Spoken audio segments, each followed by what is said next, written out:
We're going to discuss the most important events that took place during the previous 12 hours. We have a lots of very interesting updates, so let's start. The situation for the Ukraine is near to desperate. The situation is worse than ever since the beginning of the special military operation. Zelensky and his team understand that something big is going to happen in coming days. Trump said he was preparing a big statement on Russia on July 14th. Ukraine is anxiously awaiting it. We have tried all possible options over the past few months to convince Trump that Putin does not want peace and will continue bomb Ukraine. All negotiations, I hope Trump has finally understood this. All negotiations with the Russian side have shown one thing very clearly. They are not interested in real negotiations. That was stated by pro-Ukrainian resources. At the same time, it is unclear whether Trump will go for tough sanctions against Russia. So far, he has not ruled this out, but he has not said anything specific either. Against this background, Russia is apparently preparing for a new major attack. According to sources connected to the Russian army, the Kremlin is considering an offensive plan for the second half of the summer. As for this offensive, we have additional details published by German media. Russia is preparing a mega offensive with the support of North Korean troops. The Russian General Staff presented Vladimir Putin with a plan for an offensive in the second half of the summer 2025. For this, troops will be reinforced by a contingent of 30,000 North Korean soldiers, the German newspaper writes. Trump is trying to help Ukraine as much as possible. He understands, because if Ukraine lose this battle, lose this offensive operation, most likely the Russians will be able to get the river of Dnipro. So that is why Trump is going to make a very important statement today regarding Russia supply and support of Ukraine. This morning we got first insights that were published by Lindsey Graham. Graham hints at Trump's upcoming statement on Russia, asset seizures, arms to Europe, sanctions. Senator Lindsey Graham told CBS News what to expect from Trump's upcoming statement on Russia. First, he pointed to possible moves regarding Russia's frozen assets. Watch for news about the seized assets. I don't want to speak ahead of the president, but the Europeans want to cap the interest that goes to Ukraine. Treasury Secretary Bessent wants to go further. He also spoke of a plan where the US will start selling large volumes of weapons to European allies, supposedly to help Ukraine. I expect a record flow of weapons in the coming days to help Ukraine defend itself. Graham also confirmed that Congress is close to passing a sanctions package targeting countries that buy Russian oil and goods. The tariffs might not be fixed at 500% level. As earlier proposed, Trump will have authority to set them between 0 and 500%. He'll have maximum flexibility. So as we understand, the second half of summer is going to be very, very difficult for the Russian Federation, for Ukraine, for the United States of America, and for dollar itself.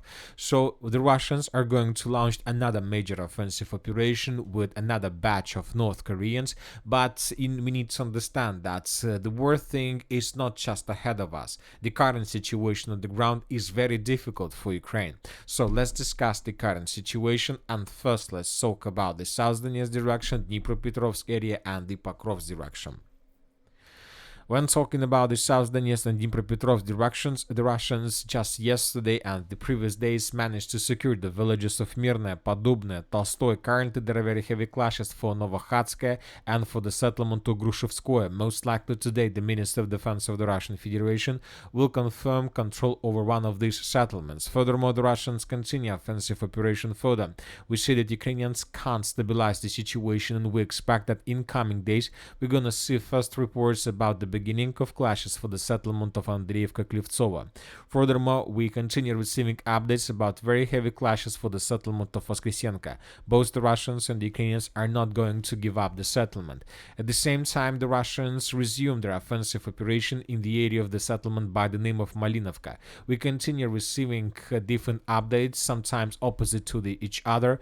For example, some pro-Russian resources once again reported that the village of Malinovka was secured by the Russians completely. But at the same time, we got this video where we can see how Russians were attacking the concentration of Ukrainian forces with missiles in the building in the central part, which means that the central part of the settlement is under complete Ukraine control.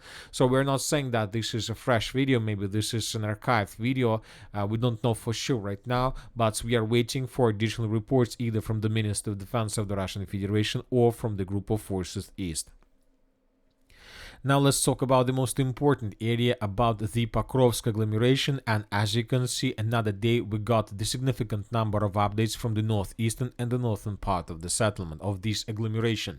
The most important is that the Russians established complete FPV drone control over the main supply lines that go in the direction of the city of Pokrovsk and the Pokrovsk agglomeration.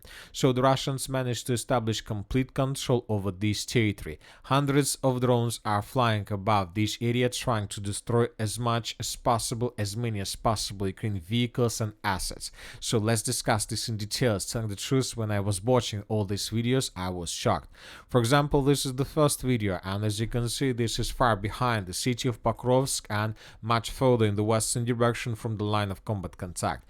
In this video, we can see how Russians with FPV drones were attacking the settlement of, by the name of Mirnograd, and the settlement of Rodinska with FPV drones. So a lot of temporary deployment points and positions of the armed forces of Ukraine were attacked, the places where Ukrainians are trying to accumulate their forces and to concentrate their units. So lots of attacks, Ukrainians suffered huge losses. Another important video is coming from the settlement of Belitskaya. In this video we can see the consequences of another Russian Gerani attack. As you can see, the entire micro district or block was destroyed. Most likely the Ukrainians were using this block, this residential part of the settlement of Belitska, for, let's say, military purposes, where they were producing or repairing vehicles or producing drones for the military purposes. Interesting video is coming from the settlement of Dobropolye. We will discuss this video in details. Here we can see how Russian FPV drone attack a concentration of vehicles of Ukrainian militants in the village of Dobropolye in the part of the Donetsk People's Republic temporary. So this is a video. This video shows us lots of attacks on Ukrainian vehicles, and as a result of this attack, the entire park was destroyed. Lots of military equipment as well. So the most important is that the distance between this settlement of Dobropolye and Russian positions, let's say somewhere in the vicinity of Koptiva, is around 23 kilometers. So the Russians established complete control. We don't say that this is already something like operational encirclement or a cauldron, but the Russians are very close to establish this situation.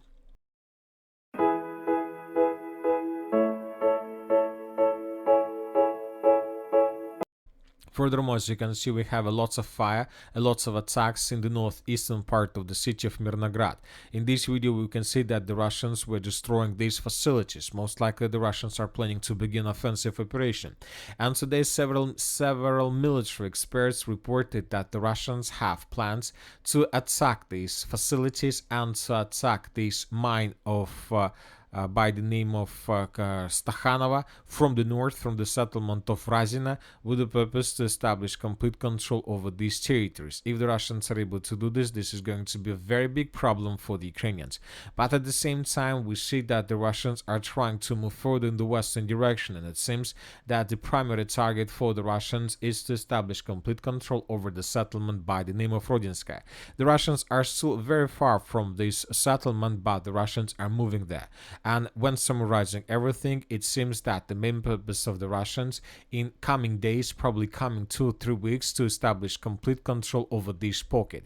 This will allow the Russians to cut the Ukrainians in the Pokrovsk agglomeration in cauldron without any chances for evacuation. The distance from this configuration between edge Russian positions would be less than 15 kilometers, which is obviously will be under complete FPV drone control, motor control, and under control of the Russian sabotage and reconnaissance group. So the battle for the Pokrovsk and Pokrovsk agglomeration has already begun.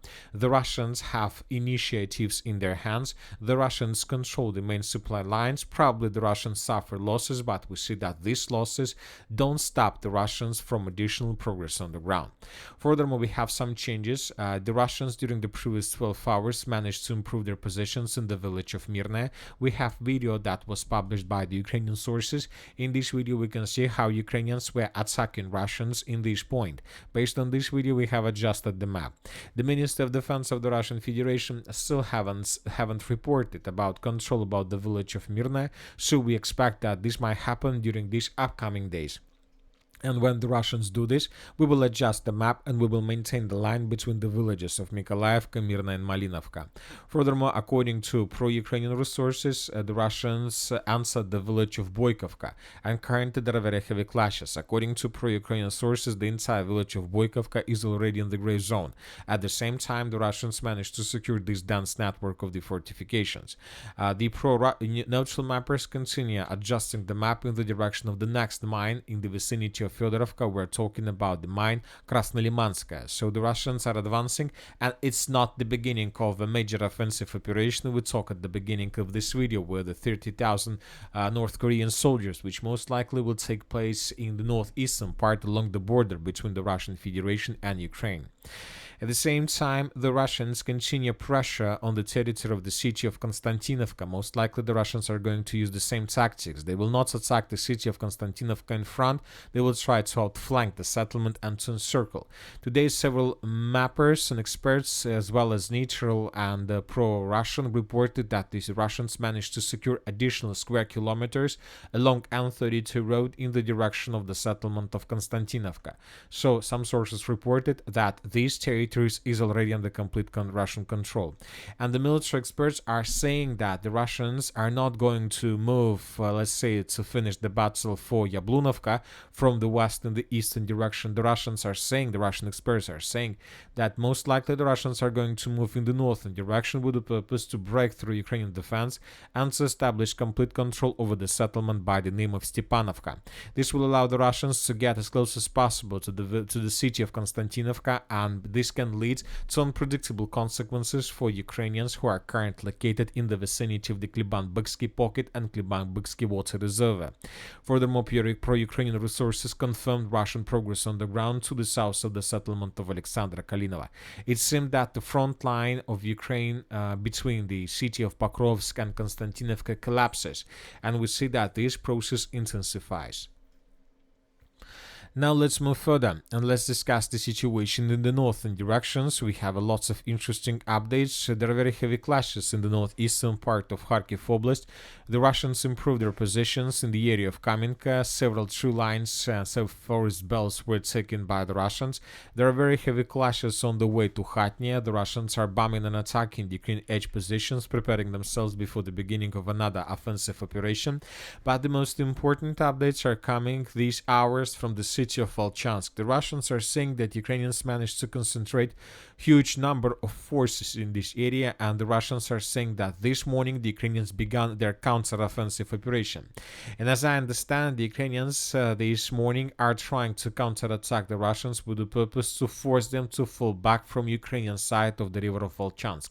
Of Volcha. I would like to remind you that several weeks ago we got reports that the Russians crossed the river and established a very powerful and strong foothold on the Ukrainian side. As for now, without geolocations, some sources reported that the Russians secured this part, this pocket, and now the Ukrainians are trying to counterattack. The Russians are saying that Ukrainians managed to prepare and to concentrate up to 10 assault groups, and they were tasked to force the Russians to fall back, but the Russians are saying that they managed to discover these, let's say, assault groups and to attack them with artillery, with FABs, with FPV drones, and the Russians are saying that these 10 attack groups were completely destroyed and the Ukrainians were forced to fall back. So it seems that the Russians managed to stabilize the situation, to dig in deeper in the northern parts northeastern part of Kharkiv Oblast, and most likely soon we're going to see additional updates on the ground in the city of Volchansk itself.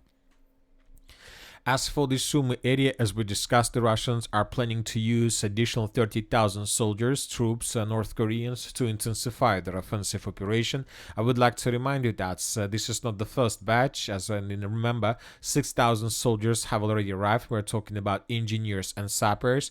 And now the North Korea is about to send additional 30,000 soldiers. As for now, there are still very heavy clashes for the settlement of Kondratovka. The Russian sources published this video where we can see how Russians were bombing the northwestern part of Kondratovka with RBK 500 cluster rounds. So in this video we can see lots of attacks. This is it, and this video confirms that Ukrainians have control over this territory. We made small adjustments in Ukrainian favor. This territory used to be considered yesterday as a gray zone or contested area. Now we have no doubt that Ukrainians indeed managed to improve their positions. The Russians continue bombing the main positions of the armed forces of Ukraine around Kondratovka that Ukrainians used to concentrate their forces. So in this video we can see another fab attack on Ukrainian facilities, these facilities that Ukrainians use for these purposes.